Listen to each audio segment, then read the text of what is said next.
Everybody, Earl at thelogbook.com, back for more Voyages of Shelf Discovery.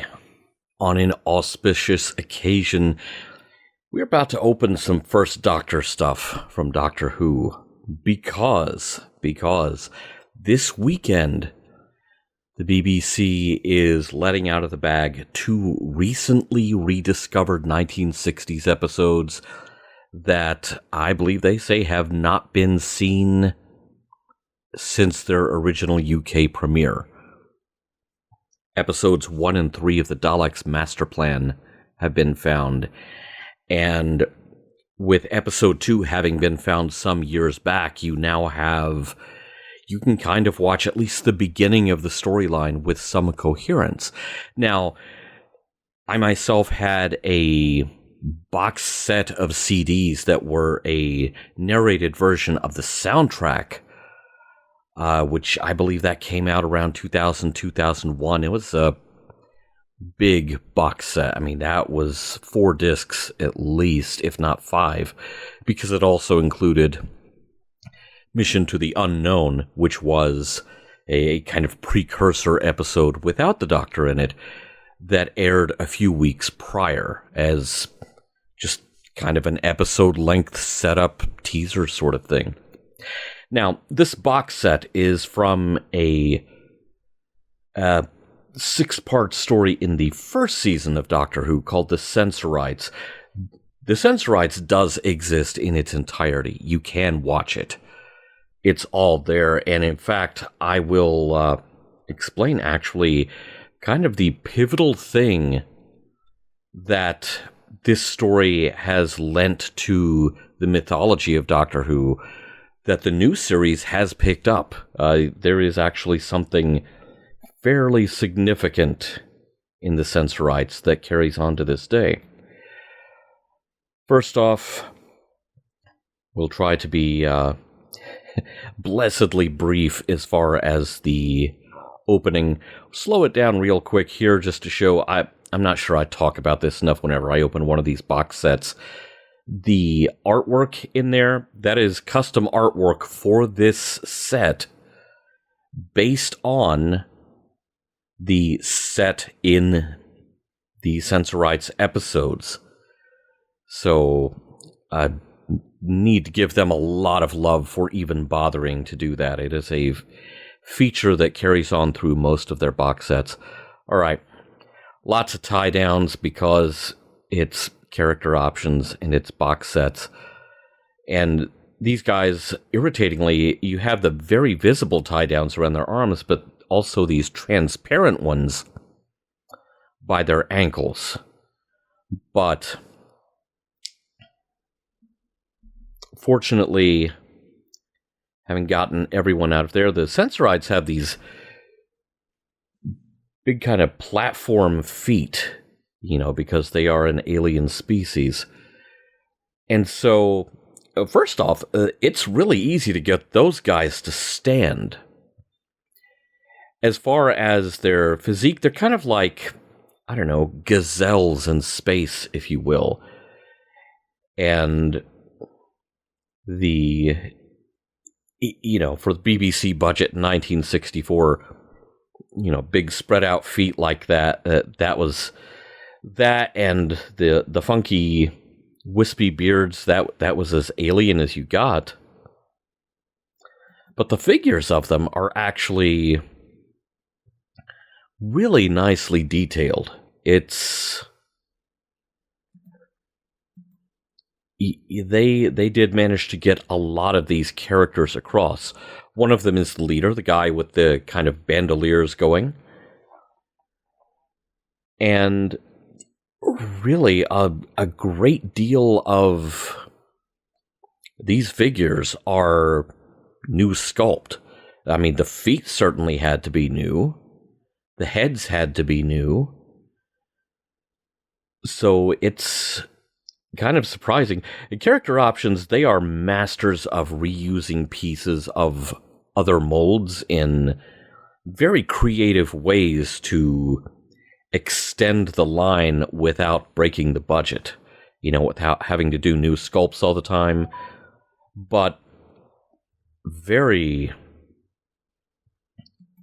Very nicely done on these guys. Now, I do have another surprise. Obviously, our third figure in the set is William Hartnell as the Doctor. I have another figure that is already open. I did not do a video of this unboxing. He was part of a History of the Daleks set. It's the first Doctor as played by Richard Hurndall. Richard Hurndall played the part of the first Doctor in 1983's The Five Doctors, because, of course, William Hartnell had passed on long before that, I believe in 1975. So it was necessary to cast a new actor. They found Richard Hurndall in an episode of Blake's 7, of all things. And it was finally decided, and I believe the prototype was done some years back. They finally decided, okay, we are going to release a History of the Daleks set with a Dalek, as seen in The Five Doctors, which there was only one, surprisingly. And we are finally going to put the Richard Hurndall Doctor in there as an action figure. So we've got two first Doctors here. But let's open something else. Although, I'm sure you're going to tell me, Earl, I'm pretty sure I've seen you open one of these before. Okay, so there's a story here. This is one of the Eaglemoss / Master Replica's TARDIS consoles. This is the first Doctor's console. There were two versions. There's a black and white version, which this is the black and white version. There's also a color version, which is exactly the same thing, but with a coat of this kind of light industrial green paint, like hospital green, because that was what color it was painted all along. But to the BBC's black and white cameras in the 60s, that shade of green registered on screen, on video, as whiter than white. And so the console was never actually this color. And the color was revealed because the console lived long enough to be featured early in John Pertwee's era. I did indeed open one of these before on this very show, and let's just say that it met with not divine intervention, but feline intervention. Bad things happened. It turned up... I am trying to remember. It turned up on sale later, around the time that Master Replicas was selling off the Eaglemoss Star Trek stock. But they also had a Doctor Who sale at one point, and I forget if I got this for myself or if this is another one that Norman got me. Norm, if this was yours, thank you very much, brother. Let's go ahead and get this thing open. Know the drill, because I have done it before. And we'll speed things up just a little bit, because there is some taping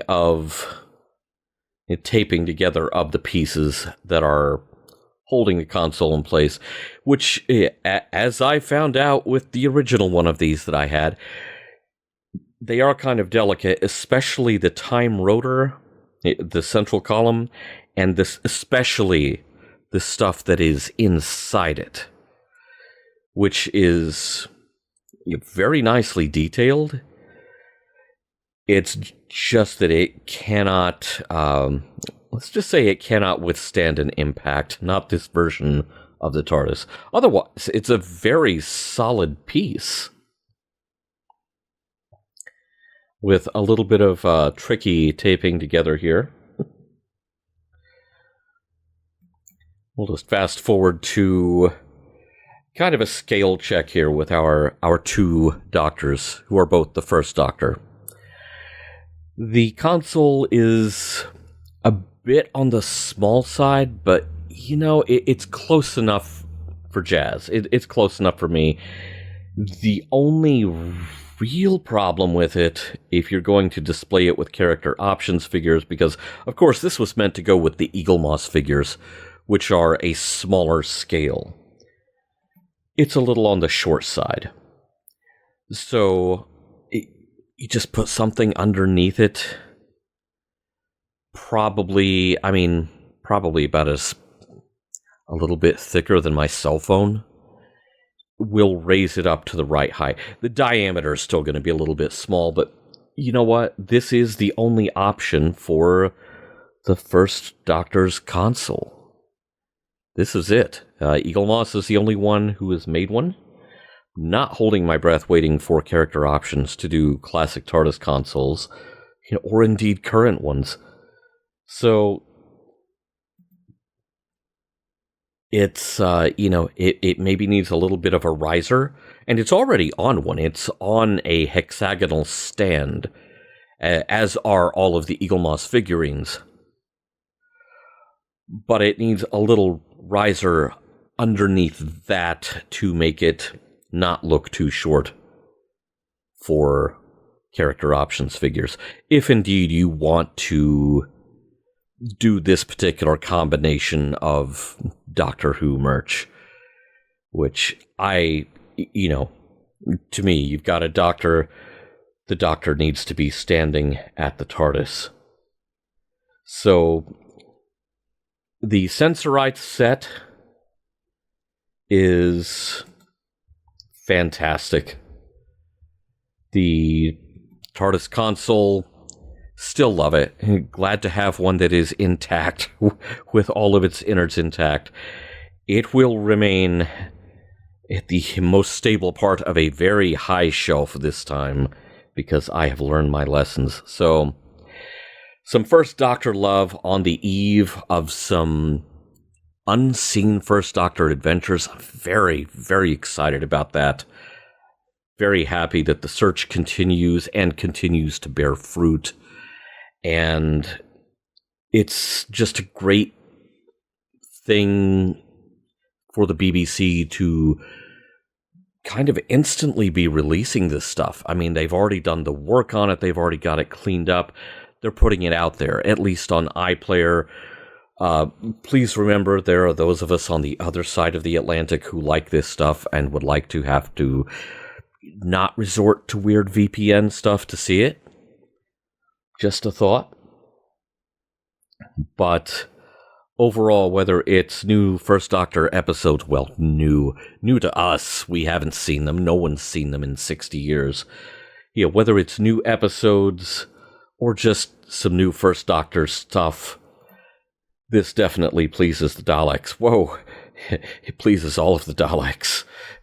That's a lot of Daleks. So, thanks for watching, and enjoy getting to see these previously lost slices of the First Doctor's adventures. I know I am very much looking forward to it.